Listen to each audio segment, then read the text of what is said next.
欢迎大家来参加为中国受逼迫教会的禁食祷告会。彼得在彼得前书4章13节里面说道：倒要欢喜，因为你们是与基督一同受苦难，使你们在他荣耀显现的时候也可以欢喜快乐。现在主，我们感谢你，我们谢谢你，我们知道主你的爱在中国，我们这些人今天聚在这里，就证明了主你的爱在中国。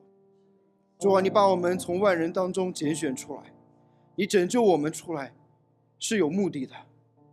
就是让我们能够在中华大地上来传扬主你的福音。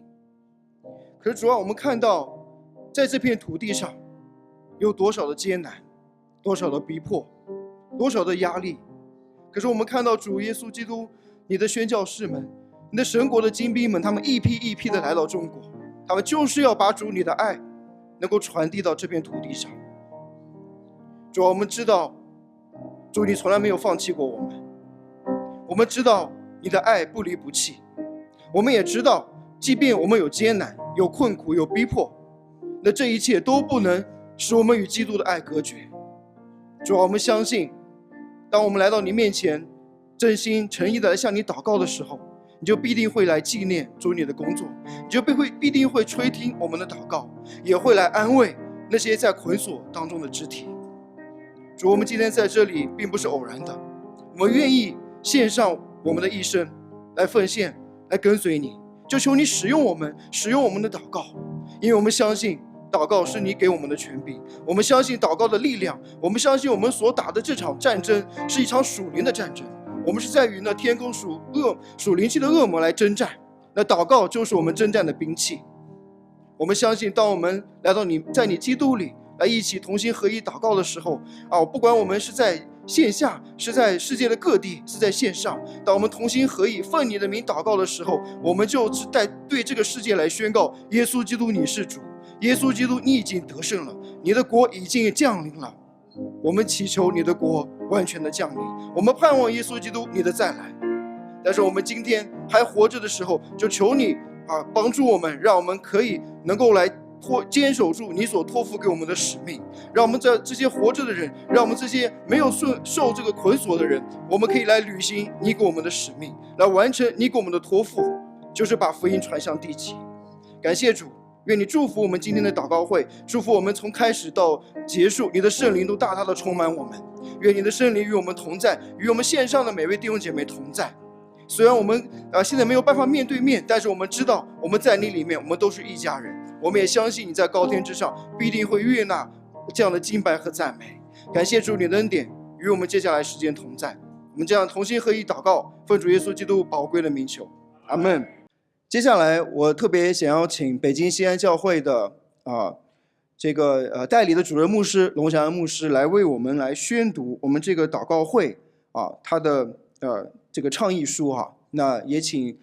也可以透过这个倡议书让大家更多的来了解我们这个祷告会设置的目的还有它的内容。我们有请龙牧师。好，首先再次欢迎各地各方线上线下一同来参与2月9日为受逼迫的中国教会的禁食祷告会的弟兄姐妹们在基督里问候大家平安。也要特别感谢本次是由芝加哥新光基督教会来认领和承办这次的祷告会。江牧师他原来在国内所属的母会是秋雨教会，无论是2018年还是最近的教难秋雨和锡安都是并肩同行，然后同受苦难的兄弟教会。然后很感恩在海外我们还有这样的机会彼此配搭一起来同工。接下来我为大家来诵读关于设立1月9日为中国信仰自由日，即每月9日为中国受逼迫教会禁食祷告日的倡议书。亲爱的众教会弟兄姐妹们，在基督里愿你们平安。在过去10余年间，9日这个平凡的日期却成为一个非凡的标记，它指向中国家庭教会经历的多起重大教案。2011年4月9日北京守望教案，2015年12月9日贵阳活石教案2018年1月9日，临汾金灯台教案；2018年9月9日，北京锡安教案；2018年12月9日，成都秋雨教案；2025年10月9日，中国锡安教案。除了这些教案之外，同样发生在9日的，还有2015年7月9日，中国709维权律师大抓捕事件，其中涉及多位基督徒律师以及多起宗教逼迫案件。故此，本倡议书基于129为受逼迫的中国家庭教会祷告日倡议书，这是于2023年12月9日提出的，进一步提出设立1月9日为中国信仰自由日，以及每月9日为中国受逼迫教会禁食祷告日的郑重倡议。本倡议旨在进一步促进社会各界人士对中国信仰自由现状的密切关注，更重要的是进一步眺望普世教会为中国受逼迫教会的热切祷告。谢谢你刚才分享关于我们这个祷告会的一些内容那我有几个简单的问题，也是想让大家都可以更多了解我们的这个祷告会。那第一个问题呢，就是我想了解说，我们都为受逼迫的教会祷告，那这个祷告会它的独特性在哪里？它的目的是什么？这是很好的一个问题。金明日牧师他在被捕之前，我们在一次通话当中，我问他，我说，如果他们把你和西安的牧者领袖都抓起来，那怎么办？我没想到他说出的第一个词竟然是哈利路亚，然后他接着说，因为新一轮的复兴会紧随着这新一轮的大逼迫到来。所以我想这个每月9日祷告会最重要的目的就是透过逼迫患难，我们是否能经历上帝的复兴的工作。而如果我们看圣经使徒行传，包括穿越2000多年的大公教会历史，所有的复兴运动毫无意外都是从祷告的复兴开始的。所以我们特别感恩的就是已经看到在19锡安教案之后，神做的一个奇妙的工作，就是连接普世许许多多的教会，世界各地的基督徒，很多其实跟我们素不相识的，在为我们祷告。已经看到神似乎在透过逼迫患难，不仅仅锡安教会，受苦的中国家庭教会，在兴起这个祷告复兴的运动。我相信这个是这个祷告会的最重要的意义。而且就像今天我们的主题一样，同受苦难，同得荣耀，还不仅仅是水平层面的，我们跟我们受苦的弟兄姐妹一同受苦。重要的是罗马书8章17节那里说，我们是与基督同为后嗣的，所以我们是与基督同受苦难，参与基督的苦难，从而我们能够跟基督一同同得荣耀。所以借着这样的逼迫患难，借着祷告的复兴，我们最终祷告的目的是为了让每一个神的儿女更认识神，更经历神，尤其是经历神在每一个个人还有教会群体当中的更新和复兴的工作。谢谢。对，所以其实保罗也有说我们要么就是为罪受苦，要么为义受苦都是要受苦所以你怎么来看待从圣经的角度来看待苦难，尤其是中国家庭教会经历这个逼迫的苦难对，那你怎么从圣经的角度来回应，以及我们这个祷告会跟它的一个关系？是，很好的问题，也是很难的问题。因为苦难是千古难题，逼迫是苦难当中很特殊的一种，是为着基督、为着福音的缘故所受的苦难。就像你说的，人活在世上都要受苦。那这个苦难的千古难题就是，为什么上帝允许苦难发生，尤其是无辜者受苦，甚至他的百姓受苦？那么再造成的一个难题就是，要么他不是全善的，因为他允许苦难发生嘛；要么他没有能力阻止或者解决苦难，那他就不是全能的，就跟圣经所宣告那位神是有矛盾的。但我想最重要的圣经的启示告诉我们，我们怎么样透过福音来回应这个苦难的千古难题。我相信只有透过耶稣基督的十字架还有他的复活，才能有效的回应。十字架向我们显明了，他不是一个袖手旁观看着人受苦的神，而是他进入这个破碎的苦难的世界，与我们认同，背负我们的苦难，所以他是那位全善的主。但同时，如果他只是死在十字架上，还是没有得到解决，透过他的复活，苦难能够最终得到克服，所以我们有盼望，所以他是全能的主。所以我想，这个又大又难的苦难的难题，只有透过基督的十字架和他的复活，才能得到解决，才能找到那个最终的钥匙和答案，还有盼望。然后您刚才提到的一个很重要的问题，就是新约圣经当中其实对于逼迫的回应，它是有一个多元化的光谱的。我在这里特别想推荐大家一本书，是惠顿的校友李志秋博士，他现在应该在新加坡神学院，他写的一本书是《当基督徒面对逼迫：新约神学面面观》。那个书里面很有帮助的，就是告诉我们，面对逼迫不是只有一条路，殉道至死忠心。我们知道耶稣的初代的门徒大部分是殉道的，这个是当然是最高的一个荣耀，面对逼迫。但是新约回应逼迫有一个多元的一个光谱，比如说刚才说的第一种，这种抵挡和坚忍，至死忠心，直到殉道。使徒行传里面那些使徒的榜样，像司提反，像保罗、彼得，都是好的榜样。但是第二种会有一个另外一个极端，就是新约当中也提到那些被盗的，还有被同化的。比如说加拉太书当中那些奉割礼的，他们是保罗特别说他们是怕受逼迫。那么随从他们的受了割礼的，其实也是被同化的，某种意义上也是被盗的。第三种就是可以顺应和调试，比如说在四部福音书里面，只有约翰福音描述了一个人很特别，尼哥底母，他是暗夜当中去找耶稣，他是偷偷的悄悄的做门徒的。似乎这给我们一些灰色的空间，就是说跟随耶稣在一些极端环境里面是有一些更复杂的回应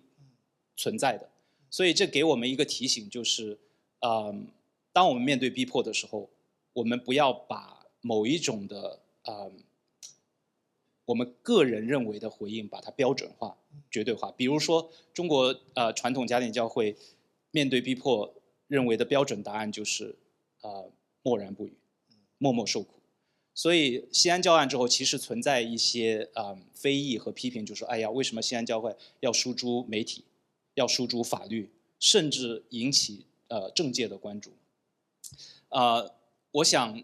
这里面这种观念其中很重要的就是诉诸以赛亚书53章，受苦的仆人如羊被牵到宰杀之地，然后默然不语。首先那个经文是应用在受苦的弥赛亚身上，而且严格来说，弥赛亚耶稣在受苦的时候，他也不是严格意义上一句话都没说，他对于犹太的宗教领袖，对于罗马的政治领袖都说了非常有批判性挑战的话，对吧？但是我们释经的时候，能不能把这个其实强调的是受苦的弥赛亚这种甘愿的顺服，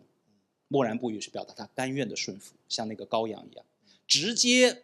照搬应用到教会面对逼迫的回应，而且把这个绝对化为最好的回应。这个是一个很大的一个释经的问题。我想我们应该有更多元的空间，每个人凭着信心和良心来回应逼迫患难，这是圣经给我们的这个提醒，还有这个空间在这里。谢谢。对，我觉得你说的很对，就是圣灵要和我们良心共同印证我们的选择在那个处境下就是相信圣灵会有不同的带领。对。那你觉得中国教会的这个逼迫包括我们对逼迫的这种反思回应，它给在海内外的华人教会提供怎样的一种属灵的资源或者属灵的祝福？甚至我们可以就是说尤其是那些没有遭受逼迫的教会，他们会说，哎，我没有受逼迫你们受逼迫了。那可能海外很多教会都没有受逼迫，那也包括国内的那对他们来说，那这些受逼迫的教会对他们而言有怎样的一个意义呢？这是非常重要的一个问题，也是常常被问到的一个问题。我想最重要的受逼迫的中国教会，对于海外似乎远离逼迫的华人教会来说，最重要的一个礼物就是提醒我们，教会是一个身体，我们都是在这个身体当中互为肢体的。我们是不是真的相信一个肢体受苦就一同受苦。像我们今天的主题，同受苦难，同得荣耀。那我觉得，如果我们是一个身体的话，教会是基督的身体，逼迫就好像是教会的反脆弱的抗阻训练。我们的这个肌肉是怎么成长的？其实你透过这种抗阻训练，尤其是很大的压力的时候，你的肌肉纤维是被撕裂的，是痛苦的。但是你借着休息和营养，你的肌肉变得更强壮。那么教会是基督的身体，逼迫是痛苦的，我们不要浪漫化它，尤其是对于直接受冲击的家庭。但是如果把这些逼迫和痛苦全部带到基督里面得安息，然后被圣灵医治，其实基督的身体会更强健。对于海外的华人教会以及整个更普遍的西方教会，似乎逼迫远离我们。但是我想特别提醒的就是，为中国受逼迫的家庭教会祷告，其实不仅仅是为他们的益处，当然我们需要代祷呼求，需要支持，其实是为每一个基督徒的益处。圣经当中有一处上帝的应许是常常被遗忘甚至被厌弃的，就是提摩太后书3章12节，那里说凡在基督里敬虔度日的都要受逼迫。说的是凡，那个希腊字是 pantes， 如果你看英文的话是 all， 所有的 no exception every Christian。 所以我觉得这个也是提醒我们，在逼迫当中是坚忍的那些教会的见证，可以激励我们这些在自由世界的基督徒更好的反思什么是自由，什么是门徒的代价，什么是十字架的道路。同时呢，我觉得这节经文如果你真的相信的话，我们也要做好预备，即使在西方自由世界做好受逼迫的预备。比如说查理·科克，很多基督徒把他当作是基督信仰的殉道者。当然这个他是不是殉道者我们可以再讨论和商榷，但是他的悲剧性的死去是不是一部分是因着他信仰的缘故。所以我觉得即使在北美和西方的基督徒也要做好预备受逼迫，也许不同形式的逼迫已经在路上了，我们需要预备好。所以我觉得这个对我们每个人来说都是非常有必要有益处的。是。那最后能不能简单再介绍一下就是新的锡安教会的情况，尤其是这些被抓起来的他们的家属，还有包括那我们就是说海内外的教会可以做些什么？是，首先教案的现状呢没有太多实质性的进展，我们仍然是18位牧者和同工正式被逮捕。那我们其实第一时间已经联络了许多优秀的主内的律师，为他们依法维权。目前呢专案组的这个行政调查仍然在继续，这个可以持续数个月，重大案件可以到7个月，甚至一些特殊情况可以到数年之久，所以这个我们没办法掌控。家属整体的状况表现出的是坚韧和勇敢，虽然他们各个家庭有很不一样的挑战，这里面还是有很多的眼泪，很多的重压在这儿，所以也需要大家继续的关注和祷告。另外其实我们的主内的律师团队也面临很大的压力，所以也要为他们祷告。然后教会这一边就是我们在努力的从回应教案的这种非常态能够进入到教会各项的牧养的一个新常态当中。我们也希望把教案的专项事工和教牧的工作做一个更明确的分工。我相信在狱中的这18位牧者同工，他最希望看到的仍然是教会继续在跟随耶稣基督往前走，继续在传扬福音，继续在开拓教会。那海外的家人能做什么？我觉得最重要的就是鼓励大家参与每月9日的祷告会。所以我再次感谢江牧还有星光教会，像这样能够认领承办每月9日的祷告会，是对我们来说特别大的属灵的支持。也再一次鼓励大家，我们一起参与到这个祷告的运动当中，属灵的运动当中。然后也今年我也特别感谢1月份上个月是在加州这个丰收华夏教会他们认领的，然后接下来这个月3月我们会在温哥华是信友堂他们认领了。然后5月特别感恩这次来参加祷告会的郑乐国牧师的纽约承光教会他们认领了。所以我们希望更多的教会能够加入到每月9日这个祷告运动当中，我们一起经历神的工作。另外就是大家也可以通过爱心奉献，我们是建立了教案的专门的网站，叫 HPCC， 这个是 Hope for the Persecuted Church in China， 为受逼迫的中国教会提供盼望，不仅仅是为锡安教案，而是为广泛的受苦的受逼迫的中国教会来去筹集资源，来支持那些受冲击的家属，来抚恤他们，来关怀他们。所以请大家访问这个 hpcc.world 这个网址，可以爱心奉献。我想总的来说，如果我们真的相信我们称为弟兄姐妹的是我们的属灵的至亲，都是在神家里面的一家人，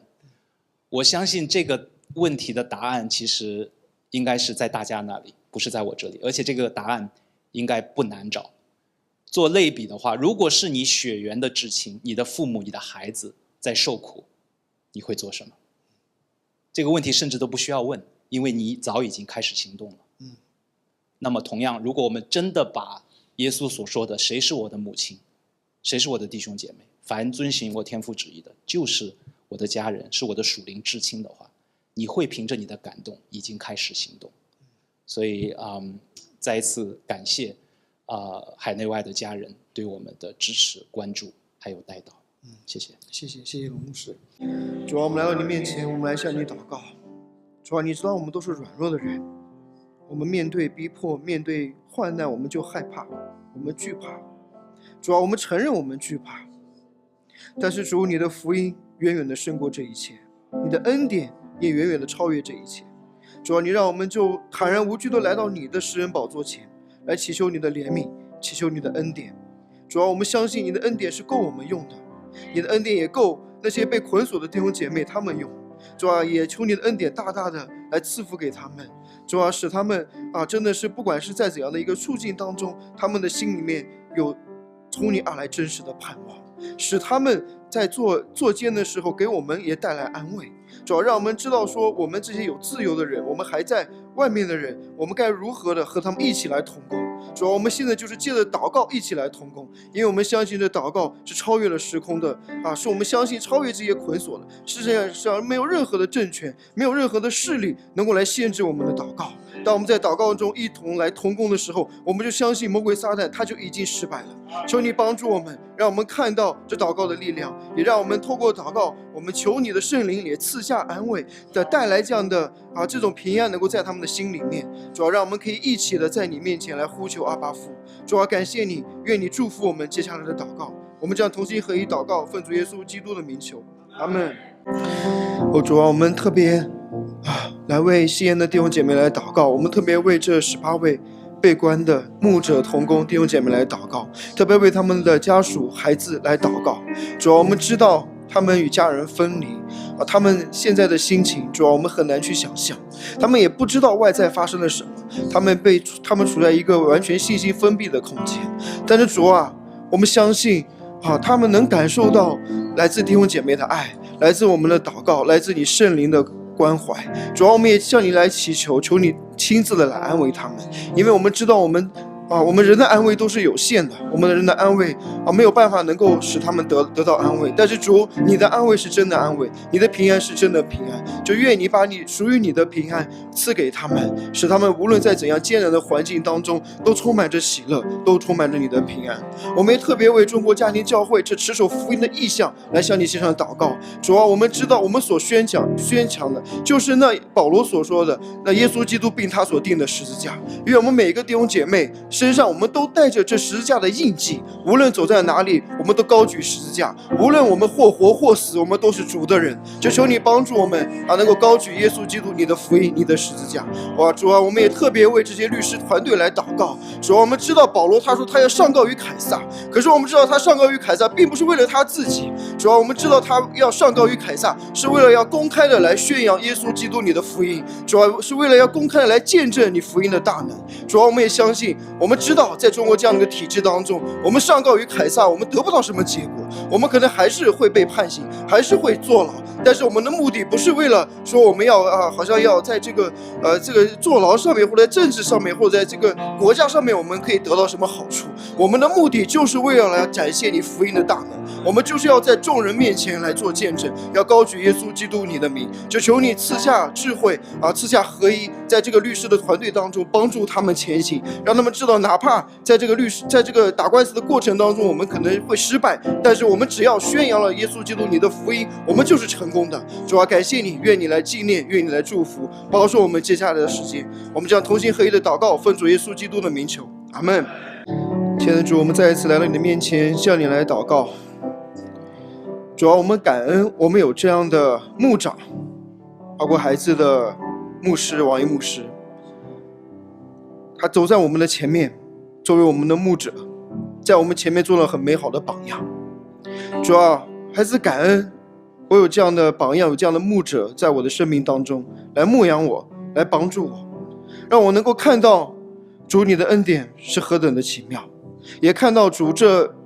样的苦难是何等的贵重。知道当我们是为你受苦的时候，主啊，我们知道这是与我们的生命有益的。主啊，我们也相信这些苦难都不是白白的，我们相信这是你给我们的荣耀，是你给我们的机会，让我们可以借着这样的方式来荣耀你，借着这样的方式能够展现福音的荣美。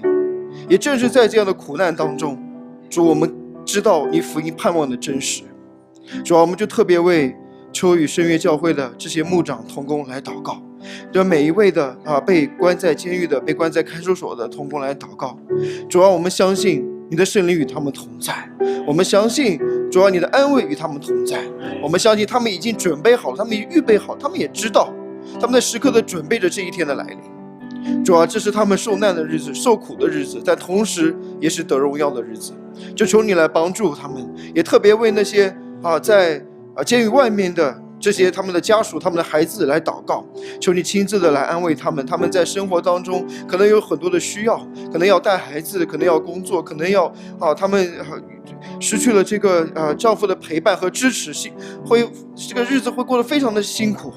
但是主啊，求你亲自做他们的安慰，做他们的力量，做他们随时的帮助。主啊，真的是你也来感动那些弟兄姐妹真的是有时间、有机会、有负担，能够来去看望这些家属，看望这些孩子们。主要因为他们不仅需要从你而来的安慰，也需要从人来的安慰，让我们知道说我们都是同路人，我们是在共同的奔走这条天路。主要让我们能够作为同路人，彼此的帮助，彼此的搀扶，彼此的鼓励，彼此的带导。我们不是孤单的，主，我们知道你与我们同在。谢谢恩主，保守我们接下来的时间，我们这样同心合一祷告，奉主耶稣基督的名求，阿们。其实今天让我分享这个题目的时候，我觉得特别的不配，因为比起刚才我们所看到的这些被关押的牧者，比起他们的苦难来说，其实我经历的真的不算什么。我好像也没有那个资格再来谈我们怎么受苦，也就更没有资格来谈我们怎么样得荣耀。但是我还想花大概2-3分钟的时间跟大家来分享我在这个过程当中到底是什么在激励着我，让我也去理解这些被关押的人他们的一个处境。我觉得当你失去自由的时候，当你在一个苦难当中，一个不管是因着信仰被抓也好，还是因着受到教会外的逼迫，或者教会内部的这个压力，各个方面的苦难，我觉得最终的一点就是我们都看到了基督的苦难。我觉得最重要的一点就是我们看到基督为我们所承受的苦难。当我们看到了基督的苦难的时候，我们再大的苦难，其实在他面前也都不算得什么。也正是这样的一种我们觉得我们为基督受苦还受得太少了的这样的一种心智，来激励着我们，在面对苦难的时候，我们没有什么抱怨我们的心里面也没有任何觉得好像上帝对不起我们的地方，从来没有。所以可能从别人的眼中来看，我们好像为主受了苦难，承受了一些痛苦，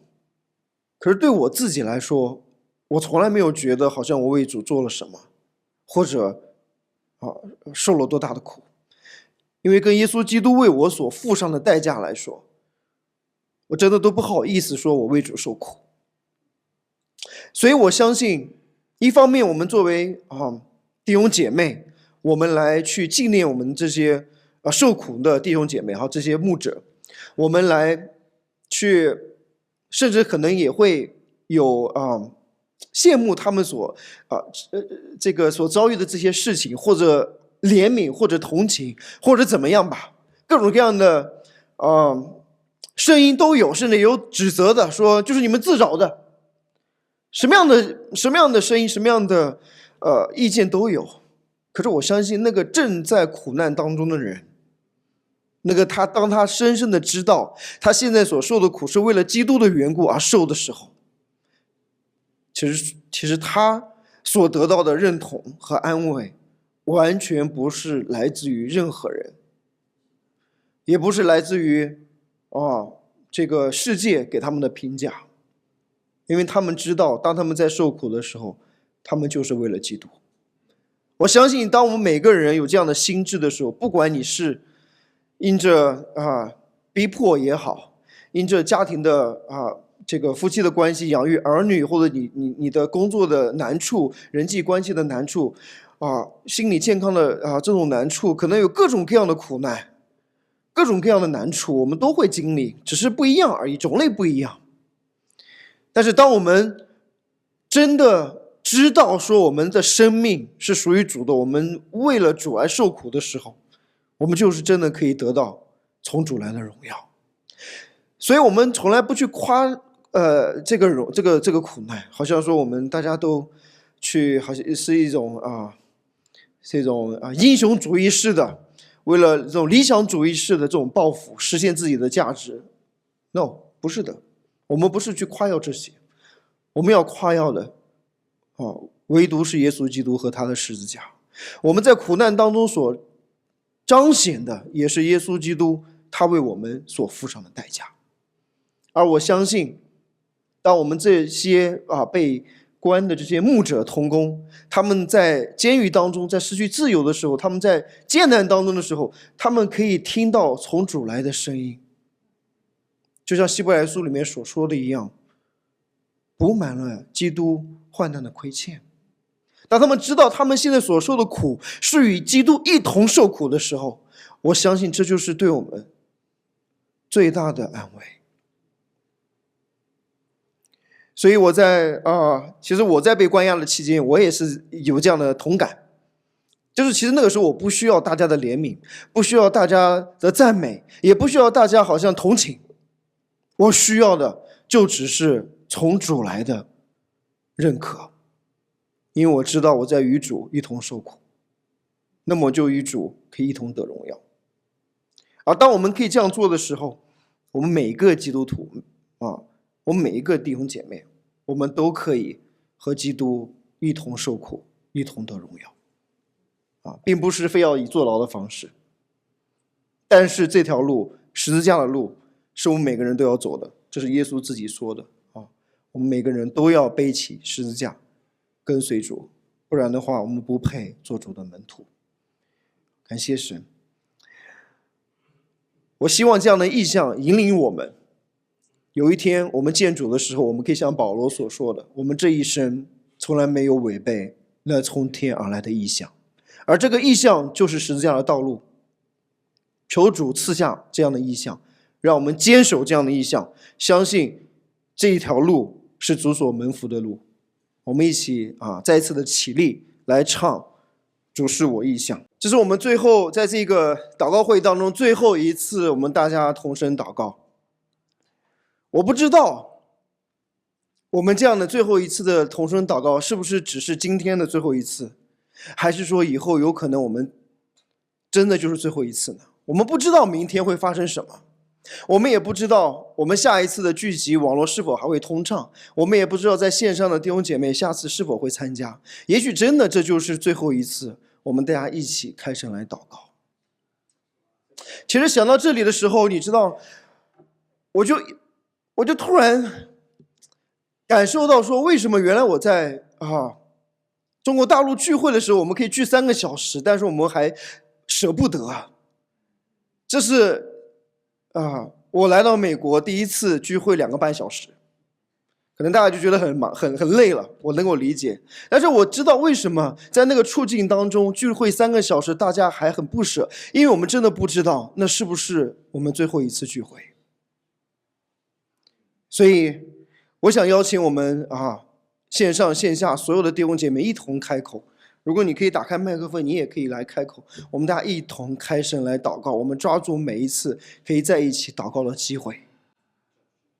我们一起来祷告。主，我们在这面前，我们为这样的祷告会来感恩。主啊，我们有这样的机会来祷告，我们向你感恩。主啊，我们不知道你给我们的时日有多少，我们也不知道这黑夜什么时候就会来临。但是主啊，你教导我们要趁着白日黑夜没有来临的时候，抓紧做你的工作。主啊，求你帮助我们，让我们知道，主啊，每一次的聚集，主啊，真的都是非常珍贵的，每一次的祷告都是宝贵的，让我们知道，我们能够来到你面前向你祷告，这都是你给我们的特权。主啊，我们现在还有畅通的网络，我们还有国内的弟兄姐妹可以加入进来，可以一同祷告。主啊，这已经是主你的给我们的恩典了。主啊，让我们抓住这样的机会，让我们不要停在这里。主啊，让我们知道祷告是我们的生命。主啊，我们就只有透过祷告才能得到从你而来的力量。主啊，就求你帮助我们，愿我们借着这样的祷告，再一次的加添我们的信心，再一次的帮助我们能够真的复兴我们的生命。主啊，让我们不要再像那个老底嘉的教会不冷不热。主啊，让我们知道我们要为你来复兴，为你来兴起。主啊，感谢主，求你特别的来与我们每个弟兄姐妹同在。很多在线上的弟兄姐妹，我们可能从来没有认识，我们都不知道。也许我们下次见面，我们就是在天家。但是主，我们知道，主，我们在你的里面，我们都是被拣选的子民，我们都是一家人。我们侍奉的是同一位主。主，我们就为这样的一个祷告的机会，我们向你献上感恩。主啊，愿你来祝福，愿你来使用，愿你加我们的力量。感谢主你的恩典，感谢主。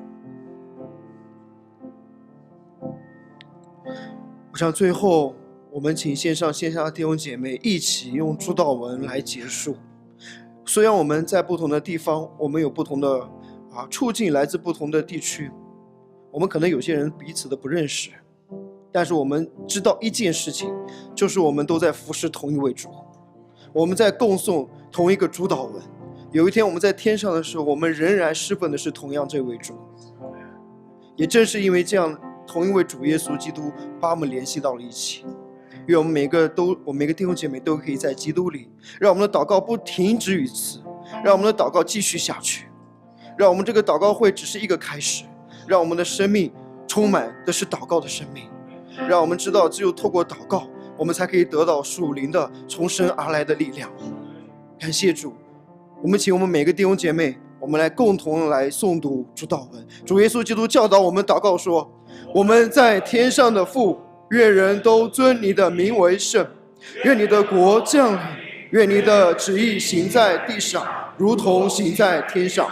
我们日用的饮食，今日赐给我们，免我们的债，如同我们免了人的债，不叫我们遇见试探，救我们脱离凶恶。因为国度、权柄、荣耀，全是你的，直到永远。阿们。感谢主，大家请坐。那我们就请大家可以加入这个群跟我们保持联络。那我们今天祷告会就到这里结束了愿主祝福大家。